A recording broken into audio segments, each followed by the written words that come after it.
사도행전 18장 1절에서 11절까지의 말씀 봅니다.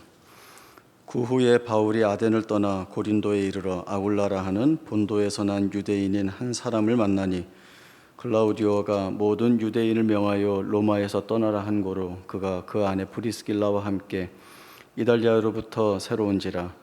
바울이 그들에게 감해 생업이 같으므로 함께 살며 일을 하니 그 생업은 천막을 만드는 것이더라. 안식일마다 바울이 회당에서 강론하고 유대인과 헬라인을 고면하니라. 실라와 디모데가 마게도냐로부터 내려오매 바울이 하나님의 말씀에 붙잡혀 유대인들에게 예수는 그리스도라 밝히 증언하니 그들이 대적하여 비방하거늘 바울이 옷을 털면서 이르되 너희 피가 너희 머리로 돌아갈 것이요 나는 깨끗하니라. 이후에는 이방이 내게로 가리라 하고 거기서 옮겨 하나님을 경외하는 디도 유스도라 하는 사람의 집에 들어가니 그 집은 회당 옆이라. 또 회당장 그리스도가 온 집안과 더불어 주를 믿으며 수많은 고린도 사람도 듣고 믿어 세례를 받더라. 밤에 주께서 환상 가운데 바울에게 말씀하시되 두려워하지 말며 침묵하지 말고 말하라. 내가 너와 함께 있음에 어떤 사람도 너를 대적하여 해롭게 할 자가 없을 것이니 이는 이 성중에 내 백성이 많음이라 하시더라. 1년 6개월을 머물며 그들 가운데서 하나님의 말씀을 가르치니라. 아멘. 사도 바울은 일행과 함께 2차 전도 여행 중에 있습니다. 그 지역은 마게도냐 지역입니다. 빌립보부터 시작해서 데살로니가를 거쳐서 베레아, 아덴 그리고 이제 고린도까지 넘어오고 있습니다. 아덴에서의 사역은 쉽지 않았습니다. 바울이 아레오파고에 서서 예수가 구주이심을 증거하면서 이를 믿게 하기 위하여 많은 사람들의 증거로 삼기 위하여 그를 죽은 자 가운데서 다시 살리셨다 이렇게 전하니 당시 헬라 철학과 사상에 물들어 있던 사람들이 있을 수 없는 일이라 하면서 믿지 않았고 또 바울의 그러한 말하는 것을 보고 조롱하고 다 떠나버렸습니다. 그리고 그 후에 내려온 도시가 바로 이 고린도입니다.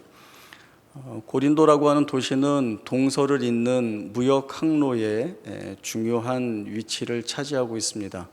그래서 많은 상인들이 왕래하는 곳이고 또 그렇게 왕래가 많다 보니까 이 도시 자체가 막대한 경제적인 부를 거머쥐게 되었습니다. 풍요와 번영이 있다 보니까 이 고린도라고 하는 도시 안에는 향락과 쾌락을 쫓는 일들이 많이 있게 되었고 도덕적으로 성적으로 타락한 도시가 되어버렸습니다. 이 당시에 많은 사람들 가운데 고린도 사람처럼 산다라고 하는 말이 마치 관용구처럼 쓰여질 정도였습니다. 예를 들면 이런 말과 비슷합니다. 아실지 모르겠지만 그렉 로만 같다라고 하는 말이 있습니다. 이게 영어 사전에도 등재된 문장인데요. 그렉 로만은 호주 출신의 남자 골프 선수입니다. 331주 동안 거의 6년 동안 세계 1위 자리를 지키고 있던 선수입니다. 그 별명이 백상어입니다. 외모 갖고 얘기하는 건 좀 뭐하지만 굉장히 선이 굵고 날카롭게 생겼습니다. 그리고 또 그의 플레이가 굉장히 공격적이어서 그런 별명과 잘 어울렸습니다. 그런데 이 그렉 로만 같다라고 하는 이 말은 이 본인에게는 좋은 의미는 아닙니다. 왜냐하면 그가 겪고 있었던 불행과 관련된 내용이었기 때문에 그렇습니다. 그렇게 오랫동안 세계 1위의 자리를 지키고 또 많은 사람들의 인기를 얻었던 선수인데 유독 메이저 대회에 나가면 자기 실력 발휘를 못하는 겁니다. 첫날에는 단독 선두를 합니다. 그리고 마지막 날에도 거의 우승에 가까울 때가 많았습니다. 많은 사람들이 이제 그렉 로만이 우승을 하는구나 이렇게 하면 꼭 일어나는 일이 있습니다. 그게 뭔가 하면 상대 선수가 기적 같은 플레이를 해서 우승을 해버립니다. 아니면 절대 실수할 수 없는 실수를 본인이 해서 우승을 놓칩니다. 이런 모습 때문에 사람들 사이에서는 이 그렉로만을 두고 여러 이야기가 많이 있었습니다. 승부가 걸리면 마음이 약해진 새가슴인가 보다, 이제 이런 얘기도 있고, 또 승부사 기질이 부족하다, 생긴 건 사납게 생겼는데 마음은 여리다, 이제 이런 말이 많이 있었습니다. 그래서 이제 사람들이 하는 말이 아주 중요할 때에 결정짓지 못하고, 또 반드시 해야 되는 일에 실수하고 떨려서 어떤 일을 못하면 그때 이제 이런 말을 하는 거죠. 그렉로만 같다, 이렇게 이야기를 하는 겁니다.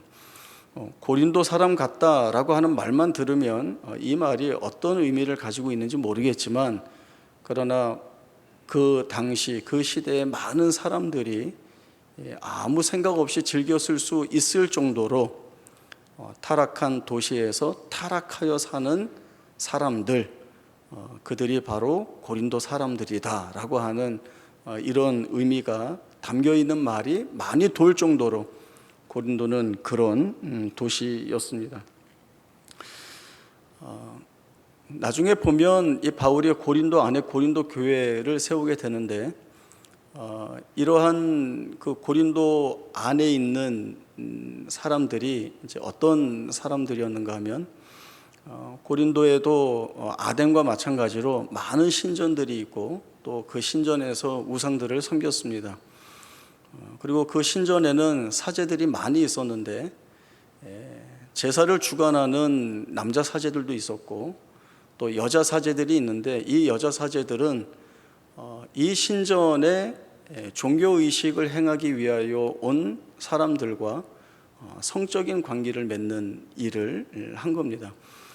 이렇게 하면서 너희가 신과 합일이 되었다, 하나가 되었다라고 하는 것을 말하게 되는 거죠. 그러나 결국 그것은 이유와 핑계를 대는 것이고, 결국은 쾌락을 쫓고 또 향락을 쫓는 타락한 사람들의 적나라한 모습을 보여주게 됩니다. 이러한 사람들이 나중에 복음을 듣고 예수를 믿어서 고린도 교회 안에 들어오게 됩니다. 회개하고 예수 믿고 신자로서의 새로운 삶을 살아가는 것은 귀한 일이지만, 그러나 이렇게 교회에 들어와 있으면서도 이전의 삶을 버리지 못하고 쫓아가는 자들이 있어서 교회 안에서의 많은 어려움을 일으키는 이유도 되었습니다. 나중에 고린도전서 말씀을 살펴볼 때 이런 내용들은 좀 더 자세하게 보겠습니다. 이런 타락한 도시에 들어가면서 바울이 여기에서 주의 말씀, 복음을 전해야 되는 것들이 어떤 면에서 볼 때는 대단히 두렵고 어려운 마음들이 분명히 있었다라고 하는 생각이 듭니다. 그런데 이 사도행전을 기록하고 있는 누가가 하나님께서 바울에게 붙여주시는 동력자의 이야기를 하면서 그 이야기 안에 더 깊은 내용들을 담아두고 있습니다. 동역자는 바로 브리스길라와 아굴라라고 하는 부부입니다.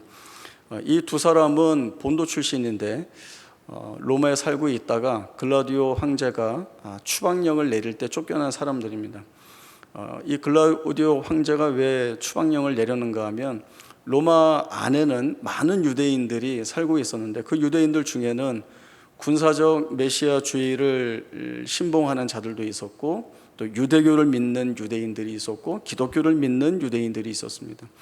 이 유대인들이 이런저런 여러 일로 얽혀서 충돌하게 되고, 그런 충돌로 인하여서 여러 갈등과 어려움들이 일어나게 되자 로마 제국 내에서도 이 일들은 부담이 되었습니다. 결국 추방령을 내려서 로마에 있는 모든 유대인들은 로마에서 나가라, 이런 명령이 떨어지고, 이때 브리스길라와 아굴라도 로마에서 쫓겨나서 고린도 도시로 이주하여 오게 된 겁니다. 이 브리스길라와 아굴라는 고린도에 와서 바울을 만나서 믿은 사람들이 아니라 이전에 이미 복음을 듣고 예수 믿는 자들이었습니다. 그리고 천막을 만드는 기술을 가지고 있던 사람들이죠. 바울도 이 천막을 만드는 기술이 있어서 복음을 알고 온 이 부부와 만나서 함께 생활하면서 이 고린도에서 복음 사역을 같이 하게 됩니다. 브리스길라와 아굴라에게나 또 바울에게나 양쪽 모두에게 가장 필요할 때에 필요한 사람을 맺어주시고 또 이런 일들을 통하여서 하나님이 우리 안에서 어떤 일들을 행하고 계시는가 하는 부분들을 보게 하십니다. 브리스길라와 아굴라가 추방령에 의해서 로마에서 나올 때 그들의 심정이 어땠을까라는 생각을 해보면 제국의 수도 안에 정착하여서 자리를 잘 잡고 있고 자기의 생업을 하면서 아무 문제 없이 살고 있었을 텐데 하루아침에 추방령이 내려지면서 쫓겨나게 된 겁니다.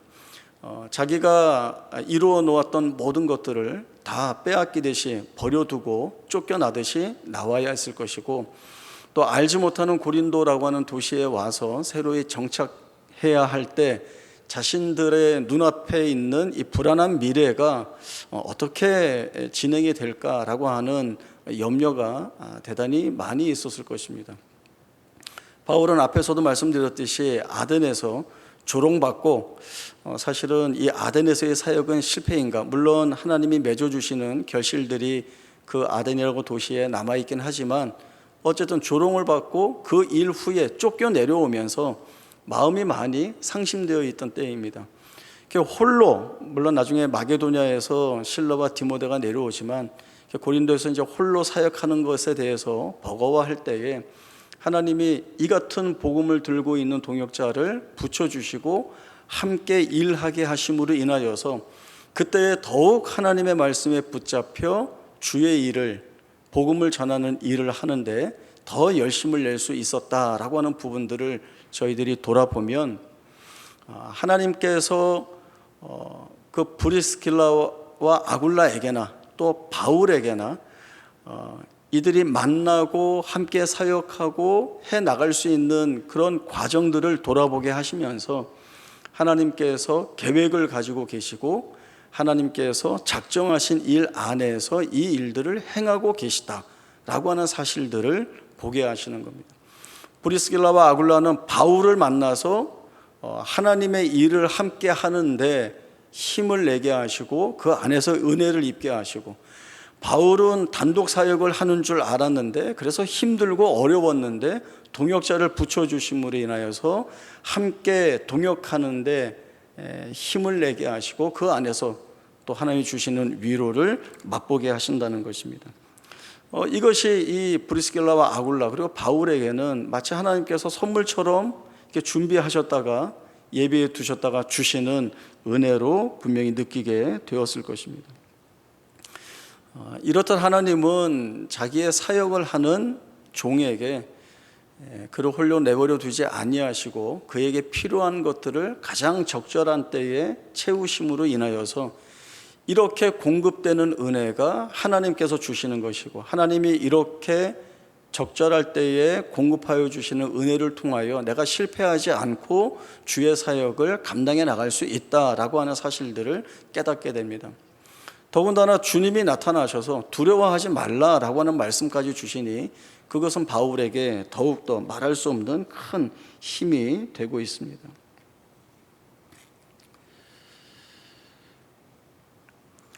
이런 결실들을 바라보게 되면서 성경을 읽는 자들은 하나님이 함께 하시면 늘 좋은 결과가 드러나고 또 그 하나님과 동행하면서 일하는 자들은 언제든 성령 충만하여서 지치지 않고 그 일을 해갈 수 있겠구나라는 생각을 해보게 됩니다. 그러나 그렇지 않다라고 하는 것이 오늘 제가 하고 싶은 말입니다.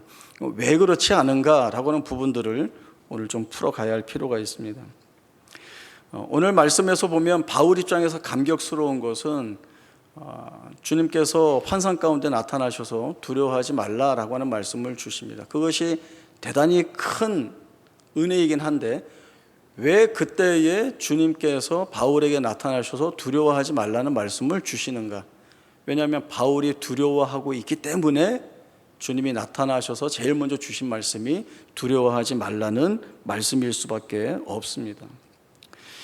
우리가 아는 바울은 대단한 사람 아닙니까? 기독교 역사상 전무후무한 사람이고 신약 성경 27권 중에서 13권을 쓴 사람이고 수없이 많은 지역을 돌아다니면서 서슴없이 복음을 전하고 교회를 세우고 성도들을 세운 사람입니다. 그는 마지막에 순교하기까지 멈추지 않고 주의 일에 애썼던 사람입니다. 근데 그가 두려워했다. 잘 믿어지지 않죠. 그러나 바울이 고린도 교회에 보내는 첫 번째 편지를 보낼 때에 내가 너희 가운데 거할 때에 약하고 두려워하고 심히 떨었다라고 하는 고백을 합니다. 또 육체의 가시라고 불리는 육체의 질병으로 인하여서 그가 매우 힘들어하고 아파했다는 그런 말씀도 나오고 있습니다. 그런 면을 보면 바울도 연약한 존재이고 또 하나님이 주시는 은혜가 아니면 또 능력이 아니면 그에게 맡겨주신 사역을 잘 감당해 나갈 수 없다라고 하는 것들도 저희들이 보게 되는 겁니다. 우리가 알아야 되는 것은 우리가 육신을 지니고 있다는 것, 그리고 그런 육신을 지니고 있는 우리가 연약하다는 것, 여기서 더 나아가서 주님께서 주시는 담대한 마음과 주님께서 주시는 은혜가 아니면 우리는 그 무엇도 할 수 없는 존재라고 하는 사실들을 뒤돌아볼 수 있어야 합니다. 그러한 바울이기에 주님께서 나타나셔서 가장 그에게 필요한 말씀, 두려워하지 말라는 말씀을 주시고 있습니다. 그리고 침묵하지 말고 말하라는 것은 두려운 가운데에서 지금은 복음을 제대로 전하지 못하고 있는 때인 것으로 보여집니다. 너 침묵하지 말아라. 지금까지 해온 것처럼 외쳐라. 왜냐하면 이 성중에 내 백성이 많기 때문이다 라는 말씀을 주시죠. 이 성중에 내 백성이 많다라고 하는 말씀은 이렇게 이해를 해야 됩니다. 바울이 고린도 교회에 편지를 써 보내면서 고린도에 있는 하나님의 교회, 그리스도 예수 안에서 거룩하여지고 성도라 부름받는 자들이라고 표현을 합니다. 사실 그 당시에 고린도 교회와 성도들은 서로 분열되고 다투고 싸우느라고 난리도 아니었습니다. 서로에게 상처를 주고 아픔을 주고 오히려 세상 사람들에게 손가락질 받는 그런 일들을 많이 하고 있는 그런 때였습니다. 오히려 충고를 듣고 꾸지람을 들어야 되는데 그 고린도 교회를 향하여서 하나님의 교회라고 하고 그 혼나야 되는 성도들을 향하여서 그리스도 예수 안에서 거룩하여지고 성도라 부름받는 자들이라고 이야기합니다.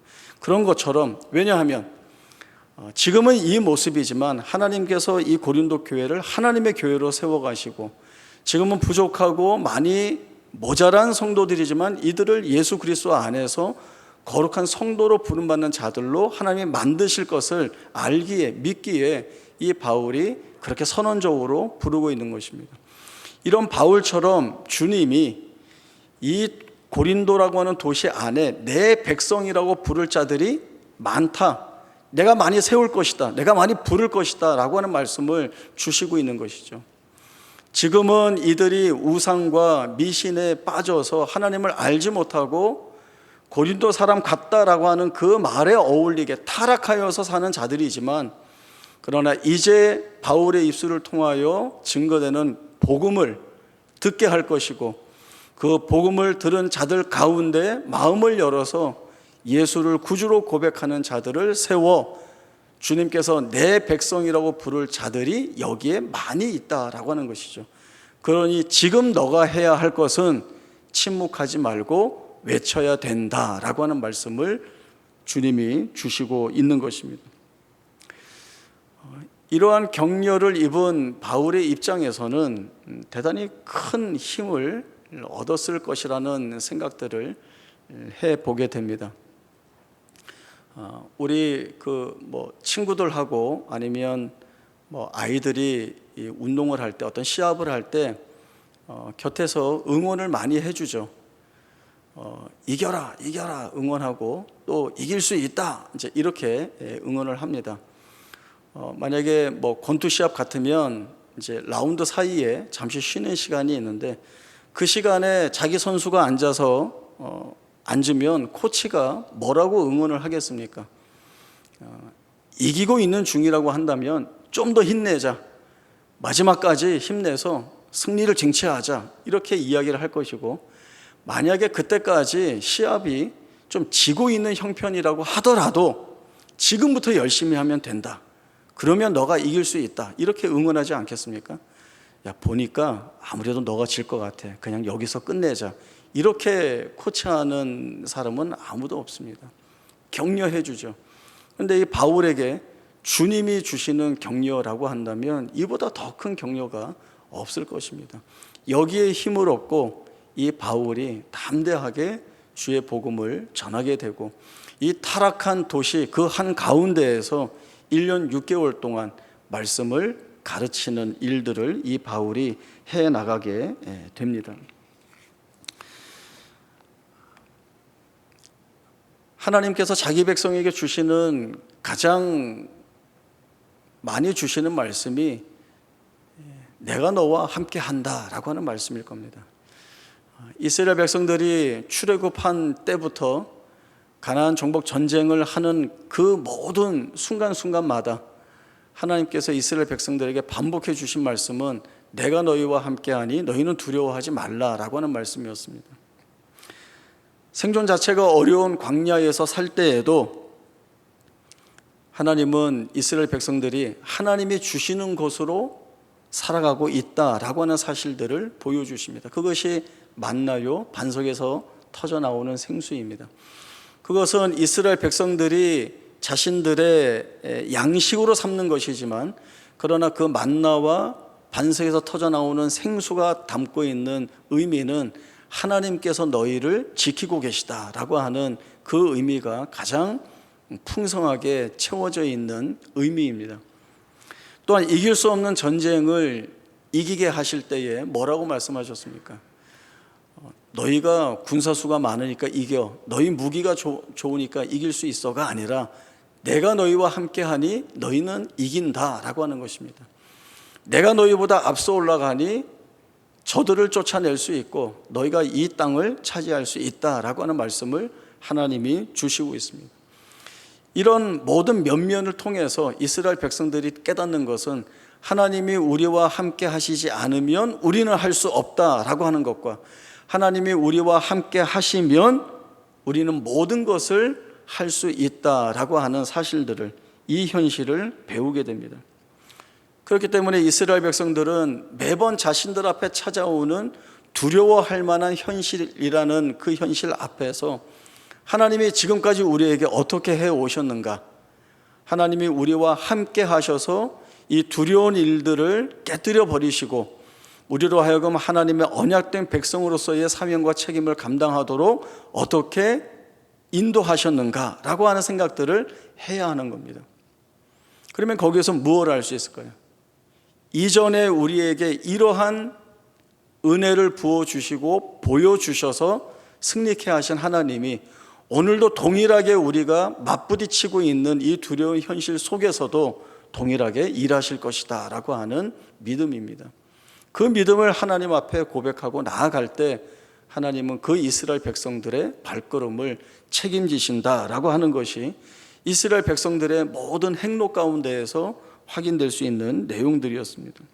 더군다나 이 하나님은 변치 않는 하나님이십니다. 그리고 이스라엘 백성들을 떠나지 않는 하나님이십니다. 그 하나님이 이스라엘 백성들에게 내가 너희와 함께하니 두려워하지 말라라고 하는 이 말씀만큼 큰 힘이 되는 그런 말씀이 없습니다. 저희가 성경을 통해서 이스라엘 백성들의 예를 볼 때에, 그래, 이스라엘 백성들은 하나님이 함께 하시는 것에 대하여서 믿음을 가지고 두려워하지 않아야 된다라고 하는 답을 굉장히 쉽게 내는데, 우리 스스로의 삶에 대해서는 이 성경 말씀이 주는 답을 이입시키지 못하고 있습니다. 분리시켜서 생각하느라고 말씀이 우리에게 답을 주고 있는데도 이 말씀을 우리의 답으로 삼지 못하고 있습니다. 결국 우리는 말씀 가운데서 우리에게 주어지는 하나님의 음성에 귀 기울이면서 오늘 우리가 어떤 자로 하나님 앞에 부름을 받고 있고, 그렇게 부름받은 자이기에 우리가 무엇을 붙들고 살아야 하는가라고 하는 말씀에 귀를 기울여야 합니다. 우리는 하나님의 백성, 자녀로 부름을 받았고, 또 우리의 삶에는 하나님이 목적하시는 목적 그리고 뜻이 담겨 있습니다. 베드로전서 2장 9절 말씀에 보면 너희는 택하신 족속이요 왕같은 제사장이요 거룩한 나라요 그에게 부름받은 백성이라고 했습니다. 그리고 전에는 긍휼을 입지 못하여 하나님의 백성이 되지 못하였지만 그러나 이제는 긍휼을 입고 하나님의 백성이 되었습니다. 왜 하나님의 백성이 되게 하셨는가? 그 목적은 이 기이한 빛으로 나오게 하신 이의 그 아름다운 덕을 전하게 하기 위한 그 목적 아래에서 우리가 부름을 받고 있다라고 하는 것입니다. 우리가 하나님의 자녀로서 살아갈 때에 세상의 것이 나를 책임지지 않는다는 것, 하나님께서 나와 함께 하시고 나를 책임지고 계시고 그 하나님이 내게 맡겨주신 이 사명, 주의 선하신 그 구원의 능력과 은혜를 세상 앞에 전하기 위한 내 삶으로 증언해내기 위한 그 책임을 우리에게 맡겨주셨다는 것입니다.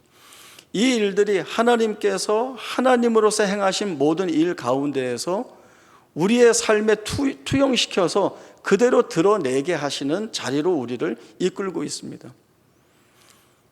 주님이 고난을 당하시는 그 고난이 우리가 이 세상 가운데서 받는 고난이지만 그러나 그 고난이 고난으로 끝나지 아니하고 주님이 그 고난을 다 받으시고 사망 가운데서 죽으셨지만 그 죽음이 죽음으로 끝나지 아니하고 부활을 통하여 영광에 이르신 것처럼 고난 가운데 속한 우리가 그리스도와 같이 부활 그리고 그 영광에 이르는 것을 우리의 삶으로 증언해내라 라고 하는 책임이 우리에게 맡겨져 있는 것입니다.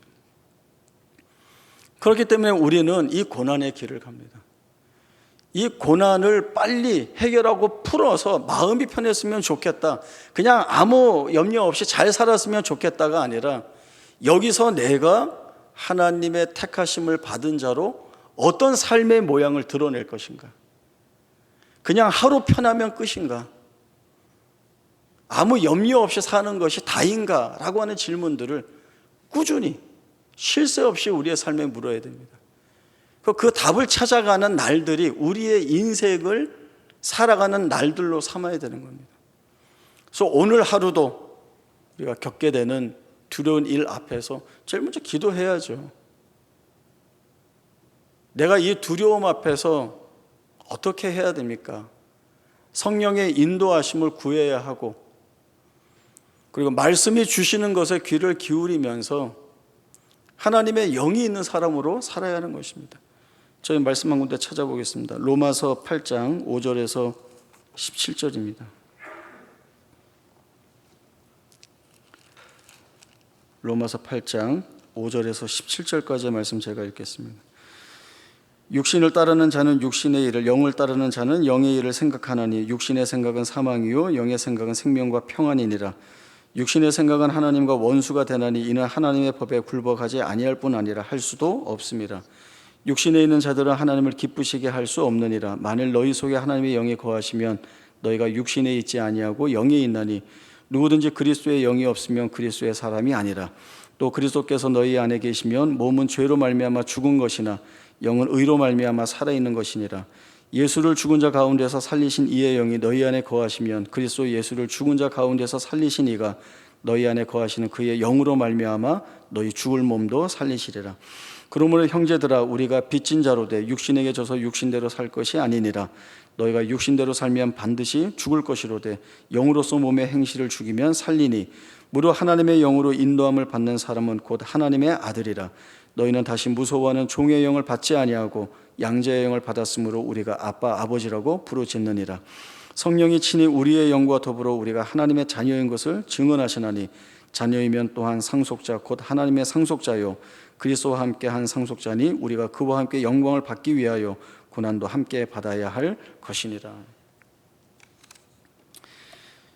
육신에 있는 자는 하나님을 기쁘시게 할 수 없다고 했습니다. 육신을 따르는 자들도 하나님을 기쁘시게 할 수 없습니다. 그러나 하나님께서 구속의 은혜로 우리 안에 하나님의 영을 담으셨고 그리고 우리로 하여금 하나님을 아빠, 아버지라고 부를 수 있는 자리에 세워주셨습니다. 그렇게 우리는 성령이 내주하는 자로서의 삶을 살아가고 있고, 그렇기에 거룩한 삶을 요구받고 있는 것입니다. 주님을 쫓는 자들로서 고난의 길을 가는 것이 대단히 힘겹고 또 그 험난한 길이 두려울 수 있습니다. 그러나 다윗의 시편 23편의 말씀을 우리의 고백으로 삼기를 원합니다. 여호와는 나의 목자시니 내게 부족함이 없으리로다 라고 하는 그의 고백이 자신의 생애 전체를 통하여 하나님 앞에 올리고 있는 기도입니다. 하나님으로 인하여 내게 부족함이 없었다는 것이죠. 그러나 다윗의 생애를 보면 그가 얼마나 많은 고난과 고통 속에서 하나님께 부르짖고 외쳤습니까? 우리 성환재 집사님 기도하신 대로 하나님은 언제까지 얼굴 가리시고 언제까지 보여주시 않으실 것입니까? 언제까지 저를 버리신 것처럼 여기실 것입니까? 이렇게 토로하지만, 그러나 주의 구원이 자신에게 있을 것임을 알고 있기에 기쁨으로 여기고, 그리고 그러한 자신의 전생애를 여호와가 나의 목자이셔서 내게 부족함이 없으셨다라고 하는 고백을 하는 자리로 이끕니다. 내가 사망의 음침한 자리에 있을지라도 해를 두려워하지 않을 것은 주께서 나와 함께 하셨기 때문이다 라고 하는 고백이, 그가 자신의 생애를 하나님 앞에서 어떻게 평하고 있는가, 스스로 평하고 있는가 돌아볼 수 있게 합니다. 우리도 사망의 음침한 골짜기라고 부를 만한 데를 다니고 있습니다. 거기서 우리 울며 고통스러워하고 아파하고 있습니다. 그러나 결국 하나님이 그 자리에서 고난을 통하여 영광을 만들어내시는 그 하나님께서 우리에게 그 여정을 쫓아 영광에 이르게 하시는 일들을 해 나가실 것입니다. 필요한 때에 찾아오셔서 두려워하지 말라라고 하는 말씀도 주시고, 너 두려워할 이유가 없다, 내가 너와 함께 한다라고 하는 말씀을 주심으로 인하여서 우리가 여기를 무너지지 않고 하나님 바라보면서 가게 하실 일들을 하나님이 우리의 삶 가운데에서 행하십니다. 그러면 바울이 주님의 음성을 듣고 담대히 복음을 외치고 그 타락의 도시 한가운데 자리를 잡고 주의 말씀을 1년 6개월 동안 가르친 것처럼 우리도 우리의 삶을 하나님 앞에 내어놓고, 그리고 그 하나님 붙들고 우리가 담대하게 싸우며 승리하는 자리로 나아갈 수 있다라고 하는 힘을 얻게 됩니다. 오늘 이 말씀이 오늘 우리에게 이 힘과 이 은혜를 주는 말씀이 되기를 원합니다. 그리고 언제 어떠한 자리에서든 우리와 함께 하신다는 이 주님의 귀한 약속의 말씀을 붙들고 승리의 자리로 나아갈 수 있기를 원합니다. 기도하겠습니다. 하나님 아버지, 우리의 살아가는 날들 둘러보면 수없이 많은 고통과 시련과 고난 가운데 있습니다. 그러나 바로 거기에서 하나님 앞에 택함받고 부름받은 자들로서 어떻게 살아내야 할지를 너희의 삶으로 증언하라는 책임을 맡습니다. 우리는 하나님 앞에 부름받은 택하신 족속입니다. 왕같은 제사장이며 거룩한 나라이며 주께 속한 백성입니다. 그렇기에 우리는 실패할 수 없습니다. 고난 가운데 무너질 수 없습니다.